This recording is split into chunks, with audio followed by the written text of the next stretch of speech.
All right, Shalom. First and foremost, I want to give all praises to the Heavenly Father and His only begotten Son, Yahweh Bahashem, Yahweh Shai, Bahashem Rakal Kadash.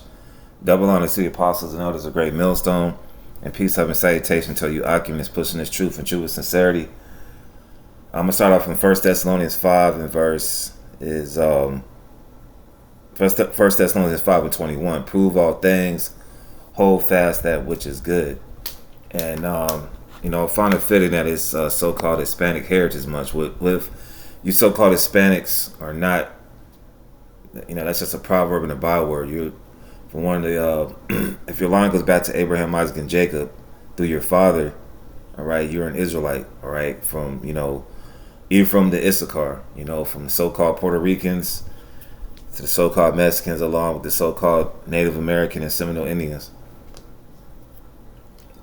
So there's a misconception that in the books, the Esau school system, that so-called Latinos came from the Bering Strait. All right, basically Esau says they came from Asia and they went through the Bering Sea and made their way to America that way. That is a lie. All right, and for you Yah only Israelites and you naysayers, man, you got to pay attention to what the scriptures say, because so-called Latinos are very much Israelites. There's more evidence proving that so-called Latinos and so-called Native Americans are Israelites than more than Judah, Benjamin, and Levi, right, which are still Israelites as well. So this is a PDF from the Medieval Empire of the Israelites. It's a book by Robert Gresham and Vladimir Melamed, I believe. So now on this particular page, all right, and this is actual book, all right, it's on Amazon right now, you can get it. It says, now there's considering South American Indians in Ecuador, all right, let's show on a map where Ecuador is at. I believe Ecuador means equator, because it's pretty much close to the equator. So this is modern day Ecuador, right? Quito is the capital, right? So going back to the PDF, it says, as regards the South American Indians and their possible relationship to the lost tribes of Israel, because the Northern Kingdom and Southern Kingdom split. You can go to 2 Kings, the 17th chapter, which Lord will not get into right quick, goes into the lost tribes of Israel. An article was published in the Israeli newspaper Maariv, and that's still a newspaper to this day. That's a credible source. December 1974, with the following content. In 1587, the Jesuit Nicholas Deltsu was sent to South America by the King of Spain for missionary purposes to convert the Indians to Christianity. Now, Esau used the doctrine of discovery as a way to push his Christianity, claiming that these so-called South American Indians, Native American Indians, were savages and they need to be conquered in the name of Christianity. So much that, Esau, he's a bloody and deceitful man. He would rip open the wombs of these Israelite women, all right, in the name of Christianity, rape, rob, and pillaging, all right. You can also too, like I did a lesson on the so-called South American Indians of Uruguay, and basically a whole people got slaughtered by Esau Edom in the name of the doctrine of discovery, this Christianity that you so-called Latinos are into today. In Argentina, Nicholas discovered a people who bore Jewish names, namely Abraham, David, Moses, and so forth. To the question about whether they were circumcised, these people answered, thus, yes, just like our ancestors, right? Circumcised on the 8th day. In the same region were found stones, knives used for circumcision. Sharpened stones, knives are mentioned also in the Bible as special instruments for completion of the rite of circumcision. And Amalek, all right, I'm not even gonna get into him. And Amalek they're not the chosen people, all right? They're the devil. An Argentine tribe where a stone slab with 3 commandments was found causes no less interest. It says, do not steal, do not lie, and do not kill. One may assume that these commandments are from the Old Testament and that they appeared in those lands before the arrival of the Spaniards, because civilization existed before the so-called white man, all right, brought his plunder and rape, rob, and murder over to the Americas. All right, Israelites were there before Esau came, but due to our iniquities, all right, the Lord sent the so-called white man over here to punish us. Let's get this. Psalm 17, because it wasn't just only the transatlantic slave trade. You had the slaughter of the North American and Seminole Indians and these South American tribes as well. These South American Indians, all right, these indigenous people, now they down in South America speaking Spanish, or in Central America, or in Mexico. Psalm 17 and 13, arise, O Lord, disappoint him, cast him down, deliver my soul from the wicked, which is thy sword. So, due to our disobedience, which I'm going to get into, all right, the Lord sent these Spaniards over here to the Americas to conquer our people yet to this day. All right, speaking of Amalek, all right, Mexico, for example, is not ran by so-called Mexicans. It's ran by Amalek. Right, and all these other different countries are ran by heathens. Either Esau, Edom, or other heathens are running these countries in South America. They're not free as well. So continuing on in this PDF, it says in 1974, in this very same region were found round stone slabs with menorahs. I mean, come on, man, that's clear as day.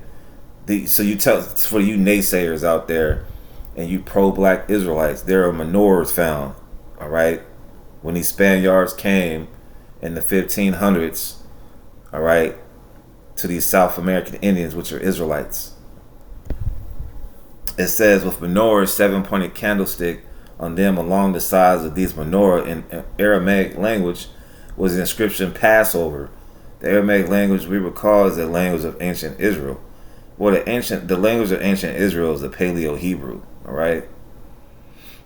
Alongside the slab was found a long stone in which resembles a brick with the engraving of a ship, the emblem of the Zebulon tribe. It says Zebulon, but you know it's Zebulon's Abalawan, which means my dwelling, the so-called indigenous people from Guatemala to Panama.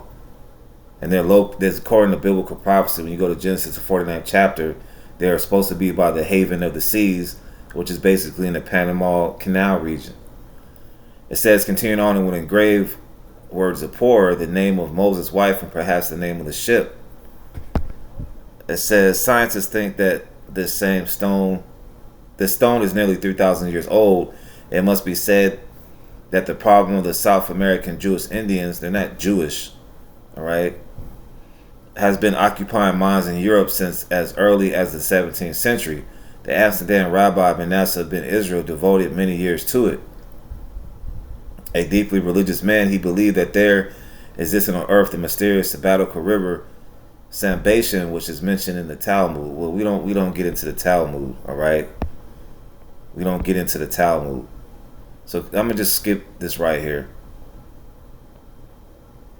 It says Manasseh ben Israel emphasized in his book that many learned men believe that the 10 tribes of Israel settled on the other side of the river. He also quoted many authors, for example, Josephus Flavius, who in his own works had maintained that supposedly the Emperor Titus himself had seen this river. Later, after meeting Manasseh with the missionary Antonio de Montezinius, the rabbi family was convinced that the American Indians in particular are descendants of the 12 tribes of Israel. All right. It says Manasseh learned from Montezinius that in 1642, when the latter was traveling in the mountains of Ecuador, 4 Indians met him who greeted him with the Shema Israel, Shema prayer. Hear Israel, the Lord is our God, the Lord is one. You know, Shema, Yasha'Allah, Yahweh, Allahayanawa, Yahweh, Akkad. You know, the Shema prayer. So they were saying the Shema prayer. The traveler said that the Indians spoke with him in Hebrew and called themselves the descendants of Reuben and Levi. So we very well have descendants of Reuben and Levi in Ecuador. We're all scattered. All right. So I'm gonna go to Second Ezra, the 13th chapter. Now you got a lot of naysayers, a lot of Christians like that to discredit the Apocrypha, which is part of the 1611 King James Bible, and the Bible Destruction Group in 1887. Lord, when I can do a lesson on that soon. They took these certain passages out the Bible, namely, how the Northern Kingdom got here. All right, it tells you about secular history, like Alexander the Greek, which is called Alexander the Great. It goes into different high holy days. All right, like the Hanukkah, which is called Hanukkah.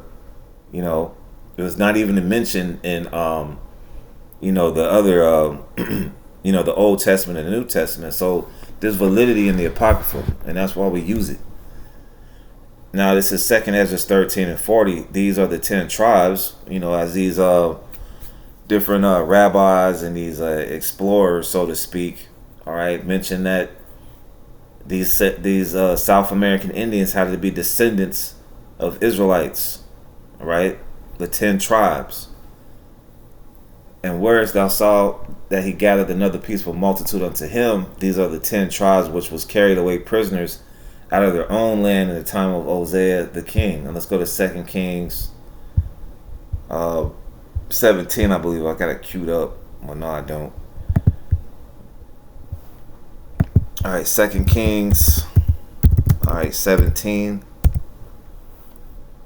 And it says, in the 12th year of Ahaz, king of Judah, began Hoshea, because there was a split of the kingdom after Solomon. Solomon kingdom was split, and then here along, and when that happened, I believe you had Ahijah. Well, that was the prophet who, I believe Ahijah was the prophet whose garment got split up, if I'm not mistaken. Ahijah was the prophet that came and announced the splitting of the kingdom, so to speak. But nonetheless, after Solomon's time, the kingdom got divided. All right, you have the Northern Kingdom and the Southern Kingdom. The Northern Kingdom never had any righteous king, starting with Jeroboam, and then you had Rehoboam at that time. And these kingdoms, they sometimes they went to war with each other, and then sometimes they went to war against the heathens and actually came back together for a period. But we haven't had any unification. All right, up until now, when brothers in the truth get together, you got so-called black men getting along with so-called Mexican men. That's unheard of in this world. All right, because that division. All right, but now we're coming together under this word, under this umbrella of Yahweh Shem Shah and his word. 2 Kings 17:1. In the 12th year of Ahaz, king of Judah, began Hoshea, the son of Elah, to reign in Samaria over 9 years. And he did that which was evil in the sight of the Lord, but not as the kings of Israel that were before him. Against him came up Shalmaneser, king of Assyria, and Hoshea became his servant and gave him presents. So Israel, all right, namely, you got Judah and Israel. Judah represents the southern kingdom, which is Judah, Benjamin, and Levi, and Israel represents the northern kingdom, which represents basically Ephraim all the way down to Issachar. It says, and in the what was I going to say in verse 3? All right, the northern kingdom went into Assyrian captivity, so that's why it links up with this second Ezra, the 13th chapter. These are the 10 tribes which were carried away prisoners out of their own land in the time of Hosea the king, who Shalmaneser, the king of Assyria, led away captive. They went into slavery, and he carried them over the waters, and so they came into another land. Namely, this part of land right here. Let me pull it up. Right, these lands right over here. Right, the Syrian captivity was in this area right here. Syrian captivity is parts of, Iraq. Different parts, some parts of, Syria, modern day Syria. So continuing on in 2 Kings 17. It says, and the king of Assyria found conspiracy in Hoshea, for he had sent messengers to So king of Egypt, and brought no present to the king of Assyria, and he had done year by year. Therefore the king of Assyria shut him up and bound him in prison. All right. Then the king of Assyria came up throughout all the land and went up to Samaria and besieged it 3 years.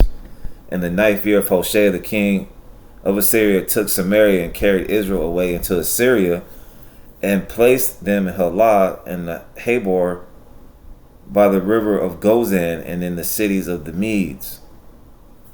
So it was that the children of Israel had sinned against the Lord their power, because Israel was worshiping false gods. Like to this day, they worship Jesus Cristo. A lot of the so-called Latinos to this day are Muslims too. All right, they're into that Islam garbage, like the so-called black man, which had brought them up out of the land of Egypt from under the hand of Pharaoh, king of Egypt, and had feared other gods and walked in the statutes of the heathen, because Israel wanted to be like the heathen. The northern kingdom and the southern kingdom both wanted to be like heathen. That's why we're here today in America. And walked in the statutes of the heathen, whom the Lord cast out from before the children of Israel, and of the kings of Israel which they had made. And the children of Israel did secretly those things that were not right against the Lord their power, and they built them high places in all the cities, from the tower of the watchman to the fenced cities. And they set them up images and groves in every high hill and under every green tree. And they burnt incense in all the high places, as did the heathen, whom the Lord carried away before them, and wrought wicked things to provoke the Lord to anger. For they served idols, wherefore the Lord has said unto them, you shall not do this thing. All right, so the northern kingdom and the southern kingdom were just basically going off. Now, going back to 2nd Ezra 13th chapter, but they took this counsel among themselves that they would leave the multitude of the heathen.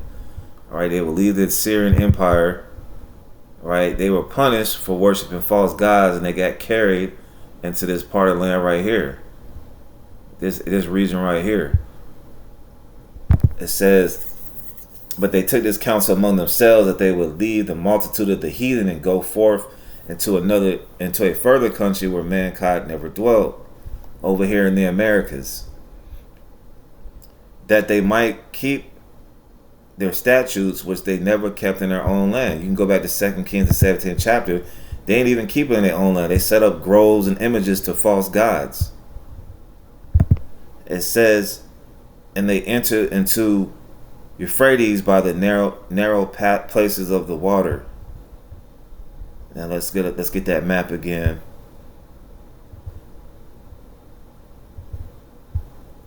Excuse me. All right. Now they were in this area and they came out. They're going to go to another land where mankind never dwelt. Well, this place was already inhabited by them. All right. The old world, so to speak. So they came out of the Euphrates and down into the Persian Gulf. And let's continue on. For the Most High then showed signs for them and held still the flood till they were passed over. Right? So the Most High showed signs through, let's get this, I believe it's 2 Chronicles 12.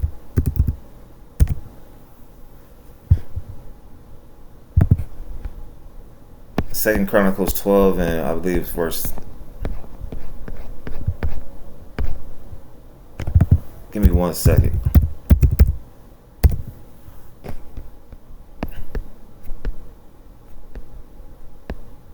Just 1 second.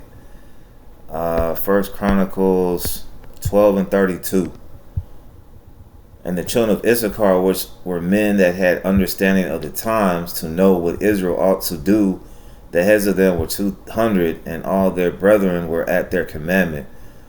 All right, so the children of Issachar, the so-called Mexicans, they had the intelligence, to the Most High put the spirit on Issachar to know the signs of the times, know the heavens. All right, that's why they had the Aztec calendars, and so to speak. All right, so the Lord put the spirit on the northern tribe to pass through these waters. All right, now they had. So let me show another map. Bear with me for a sec.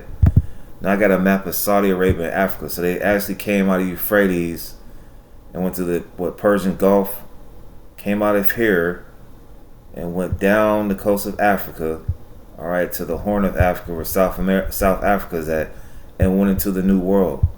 All right, they went over North Central, and South America, and that's how Latinos get here. They didn't get here through the Bering Strait, as they tell you in high school. Those lies that they tell you, Esau Edom tells you.